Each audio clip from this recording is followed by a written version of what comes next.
They can come and play iPad games, whatever they want to do, but like to be with us, especially that after school time while we're finishing up work. If they need to take them to school, but at home, I want to hear what you are hearing. I'm in my own space, and this is only going to get worse, like the VR stuff, right? It puts people too much in, this is my virtual space and this is my physical space, and I like my virtual space more, so I'm going to stay in my virtual space. Hello, my name is Kruti Kanogia. I run HealthyGamer with my husband, Alo Kanogia. You might know him online as Dr. K.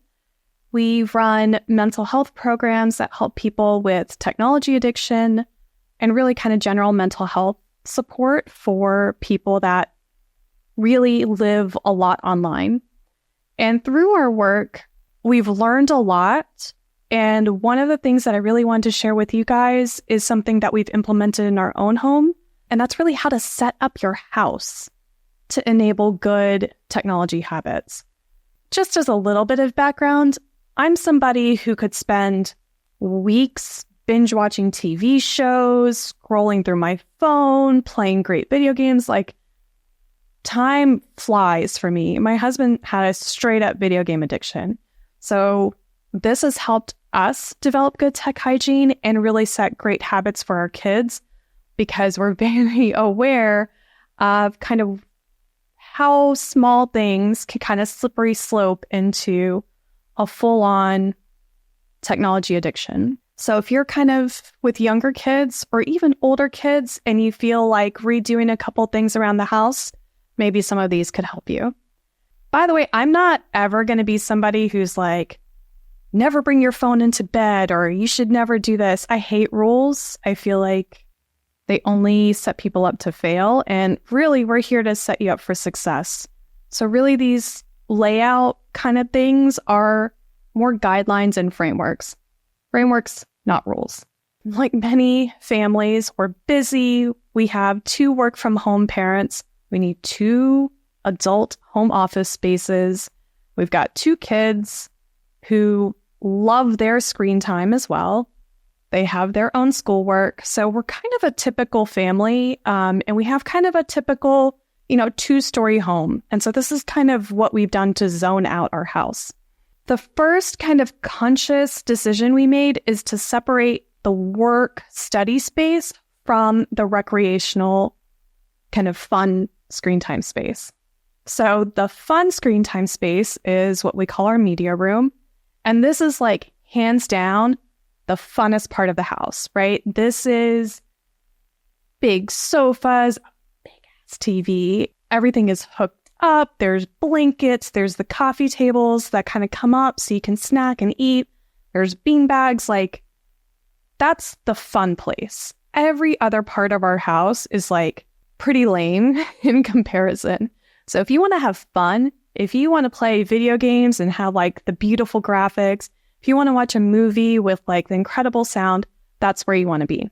By contrast, there's no TV in our living room. Our living room is for reading, having people over, board games with a big coffee table that you can like put a big puzzle on.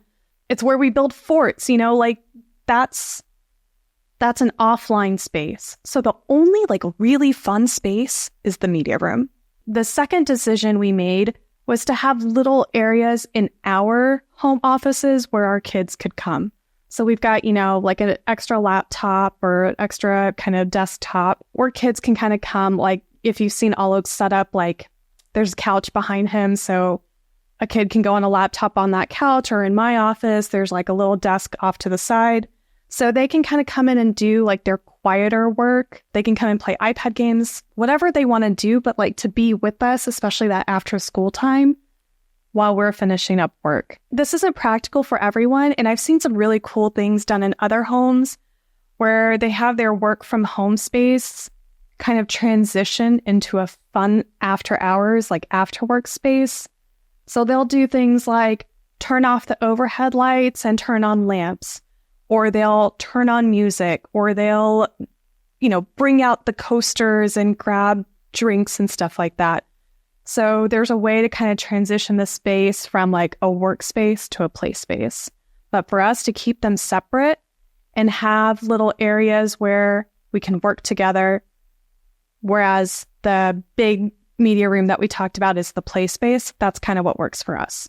So the main takeaway here is have a workspace, a shared online workspace that's kind of away from the rest of the house, as opposed to, computers in the bedrooms and stuff like that.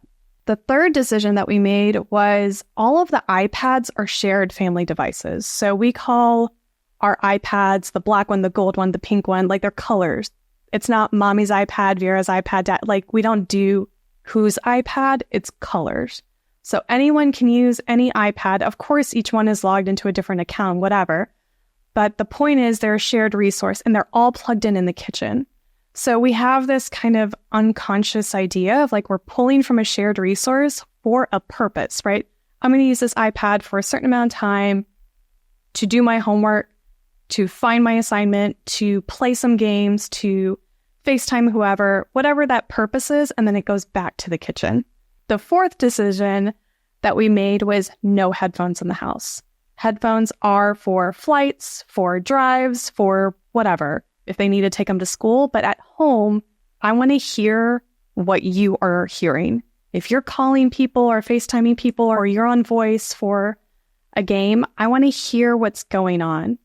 Headphones, I think, create more of that I'm in my own space, and this is only going to get worse, like the VR stuff, right? It puts people too much in, this is my virtual space, and this is my physical space, and I like my virtual space more, so I'm going to stay in my virtual space. So like headphones, computers in the bedroom, like it's too much of only fun stuff happens only in that space, and that I think can become a little isolating. Whereas what we have really, I think, seen our kids thrive from is being able to transition screen time into physical spaces. You're also more aware, right? Like if your mom can hear somebody talking like that, you're like, oh, that's not allowed. That's not good. Whereas if you're on headphones, it's like, oh, whatever. Yeah, sometimes people talk like that. Like there's a little bit more of like this societal norm that kind of moderates some of that behavior.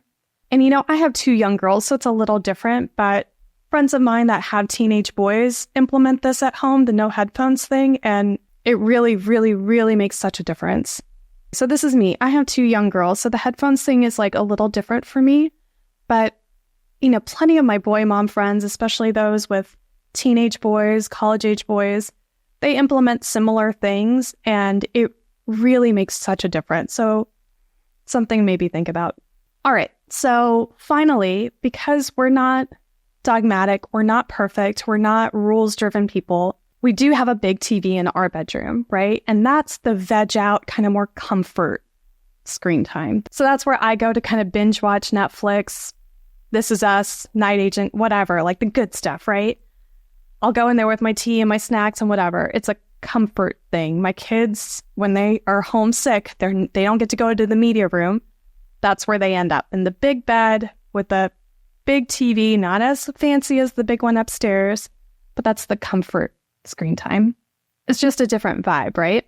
So my kids are fairly young. We've done these things and we've seen good tech habits so far. If that changes, we'll update here. If for some reason you feel like you're a little bit further removed from where you want to be with having alignment with your kids around technology hygiene, I would really recommend checking out the resources on the HealthyGamer website.